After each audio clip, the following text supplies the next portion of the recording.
अयोध्येला 22 जानेवारीला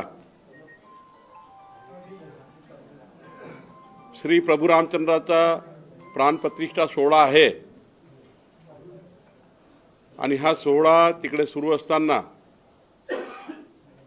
अयोध्येला सुरू असताना श्री महालक्ष्मी जगदंबा संस्थान ट्रस्टच्या मार्फत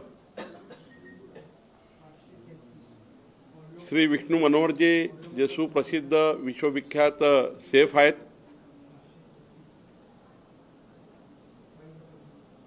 त्यांनी योजना तयार केली। महालक्ष्मी जगदंबा संस्थानामार्फत योजना तयार केली आणि 22 जानेवारीला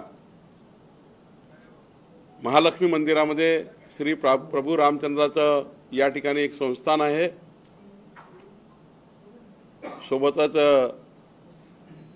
national Ramayana cultural centre, Ramayana cultural सांस्कृतिक सेंटर भारती विद्याभवननी या ठिकाणी बांधकाम केलं आणि हे बांधकाम पूर्ण झाल्यावर महामहिम राष्ट्रपतीजींनी रामायणा कल्चरल सेंटरचं भारत माता भवनाचं उद्घाटन केलं।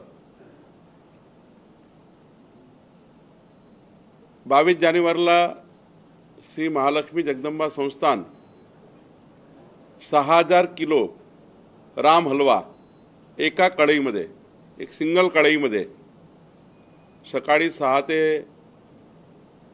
दुपारी 11:30 पर्यंत पूर्ण करेल। सकाळी 6ला सुरू होईल राम हलवा शिजवणे आणि 11:30 पर्यंत 6000 किलोचा राम हलवा एकाच कढईमध्ये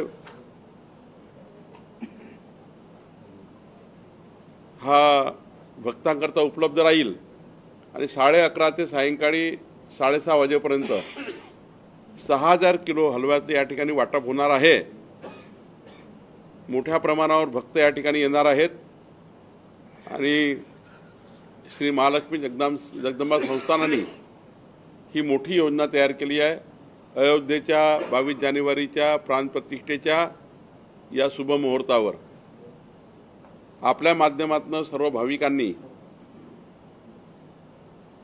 आतापर्यंत महाराष्ट्रात 6000 किलोचा राम हलवा असा उपक्रम पहिल्यांदा होतो आहे। त्यामुळे सर्व भाविकांना विनंती आहे की 22 जानेवारीला आपण श्री महालक्ष्मी जगदंबा संस्थान कोराडी येथे येऊन राम हलव्याचा प्रसाद घ्यावा अशी विनंती आहे।